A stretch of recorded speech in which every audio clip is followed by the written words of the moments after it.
I'm so excited to see what you all have achieved in the last few years.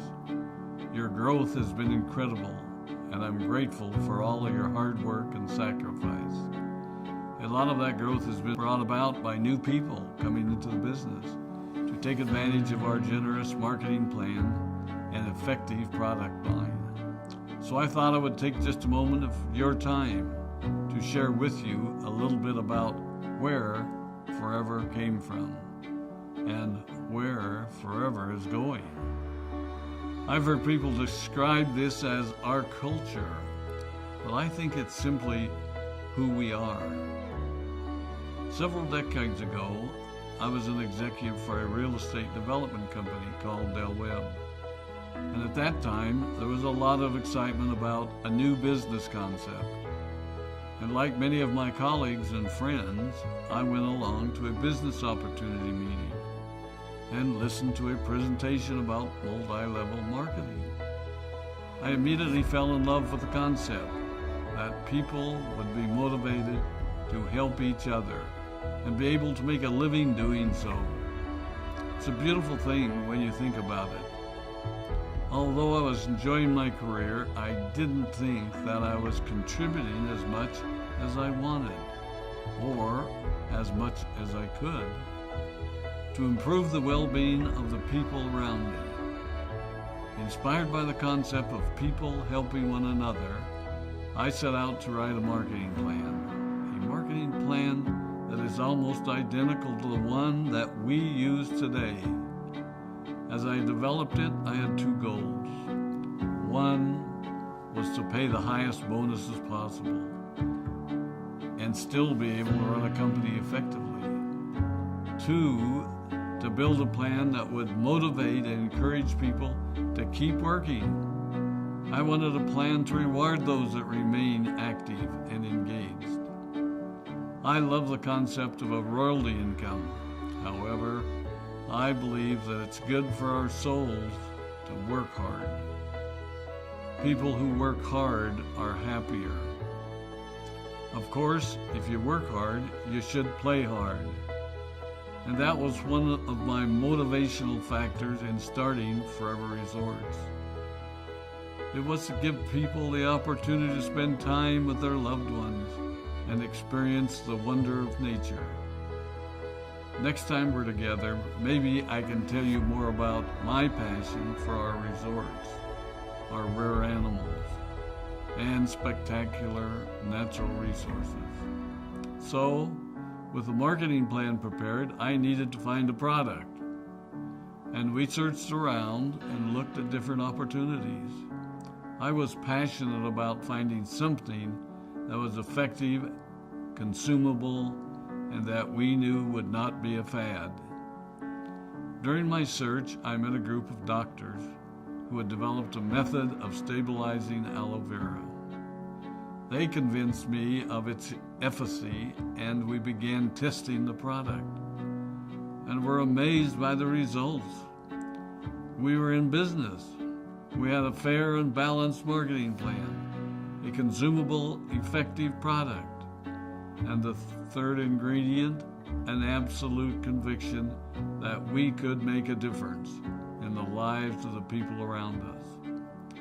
And while it might have been a bit presumptuous, we honestly believed that we could make a difference in the world.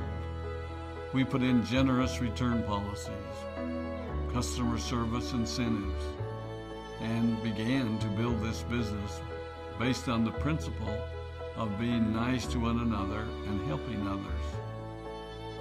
The success was incredible, and we grew rapidly until Christmas of 1982.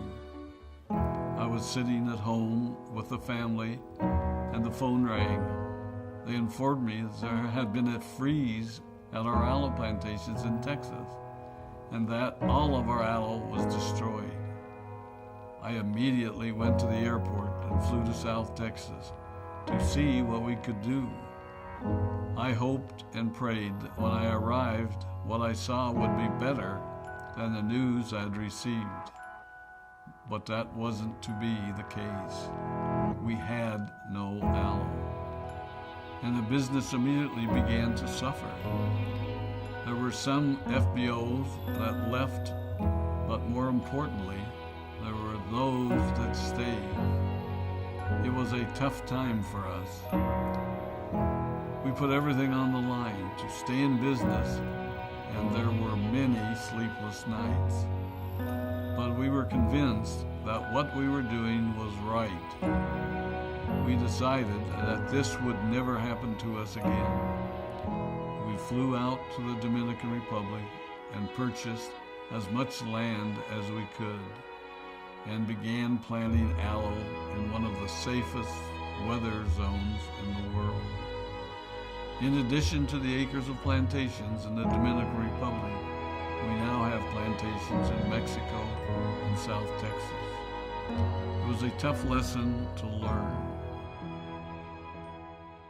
But during the tough times, we became stronger and we grew the most.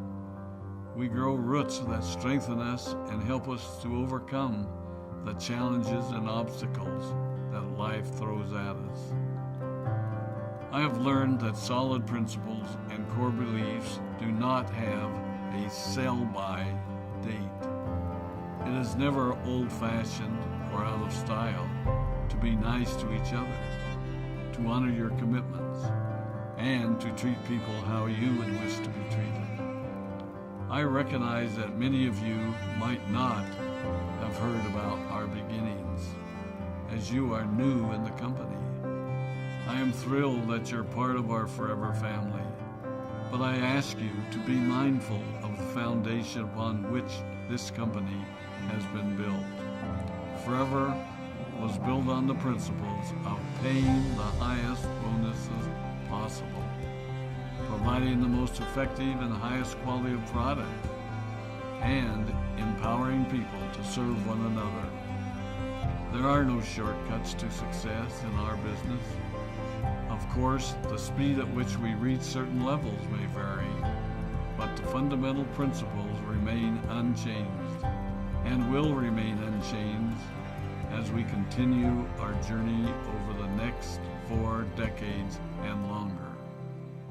There will be times when a pathway will open up to you that will tempt you to take a shortcut, to buy a little more product than you may need, to make a purchase in someone else's name, or other ways in which we are tempted to give up what we want most for what we want now.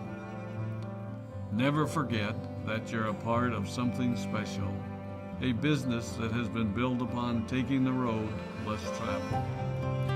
It may not be as fast and as shiny as you might want it to be, but take it from me, the road less traveled is more rich, more wonderful, more fulfilling, and more lasting than you can ever imagine. We love you, we appreciate you, we are proud of you. My name is Rex Mon, and I